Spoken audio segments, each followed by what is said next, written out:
Let's move on to another of our top stories this afternoon, and the number of South Africans infected with COVID-19 has now risen to 13. According to the latest information from the Health Department, 4 of those new cases were tested in Gauteng, with another patient in KwaZulu-Natal, and the Western Cape has its first case of this new coronavirus. Health Minister eNCA, in a statement, says that all the new patients recently travelled overseas. I was telling you about the Western Cape recording its first case of COVID-19. Well, the Premier, Ellen Windy, says that the province's first coronavirus patient recently returned from a trip overseas, again emphasising what the minister was saying. It was across Europe, travelled through Europe, returned to Cape Town on the 9th, but presented himself because he had symptoms to a private healthcare institution. Obviously, that then triggered tests because we have medical protocols. There was then a quarantine space for 48 hours while obviously the tests, as I understand, and then from there self-quarantine while this person has to work through the virus itself. That is the picture in the Western Cape. Let's come back to Gauteng now and bring in the Health MEC, Bandile Masuku, who joins us by phone from Johannesburg, I believe, this afternoon. MEC, thank you so much for being on the lead this afternoon. Can you confirm these reports that we're seeing that one of the COVID-19 patients in Gauteng is in critical condition?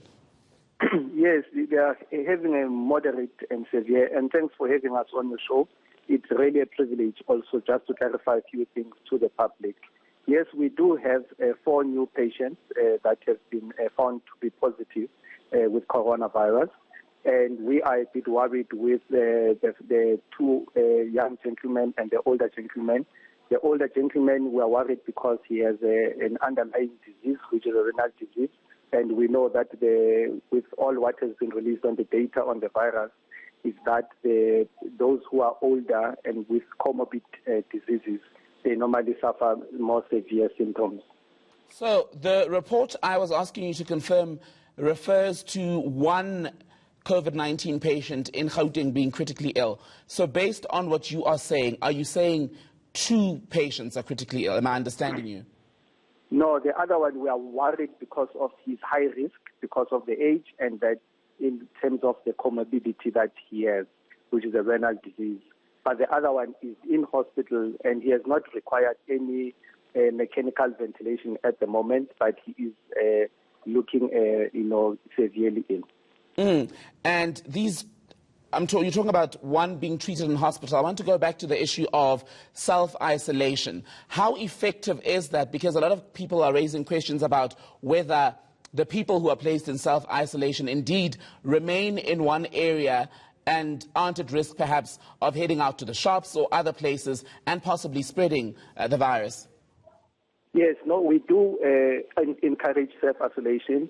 It is monitored by our teams of the infectious diseases team and also the NICD team that do the actual guidelines and also follow up and monitor the self-isolation. It's an important aspect that we need to have as an avenue so that we don't overburden the actual system that we are actually having. So those individuals that have agreed on self-isolation are those who in actual fact have got limited exposure to anyone from outside, and they've got limited guidelines on how they've got limited exposure to anybody and even actual movement. So they should be confined at a house or a home that they stay in. And that's just, of course, a determination made based on the condition of the patient. I want to find out from you what the difference is in the course of treatment, if I can term it that, between a person who is in quarantine in a hospital and, say, someone who would be at home.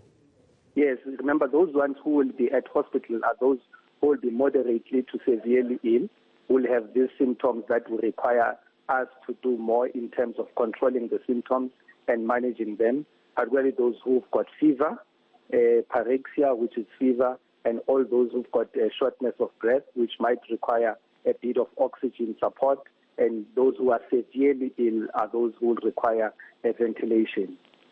And these 4 new cases, do we know how many people they may have come into contact with in the province specifically? The contacts that we have been in contact with, and remember that we have got tracers that have been doing a wonderful job in terms of making contact with those who have been exposed.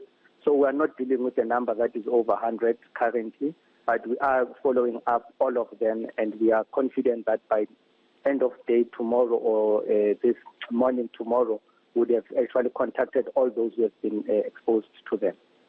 I'm interested, MEC, about just what you've learned from the time when the plan to deal with cases of this new coronavirus was developed to now the implementation. What have you picked up that perhaps needs improvement or working on going forward? There are a number of things that we have picked up, particularly at Charlotte Maxeke, where we had the patient that we had over the weekend that was discharged yesterday. Even the issues that relate to the instruments and the equipment that we use in the room, that it should also be closed up there, and also what type of protective garments that we need extra to what we have been providing. And these are some of the things that we are learning continuously actually to learn, and also what type of medication that they require in terms of the other support they require in terms of management. Final question then, any progress made on the interaction with schools in Gauteng? Because we've had a few reports where schools are either anxious because there's a rumor or someone who's either come into contact with one of the people who are said to be cases that you're treating.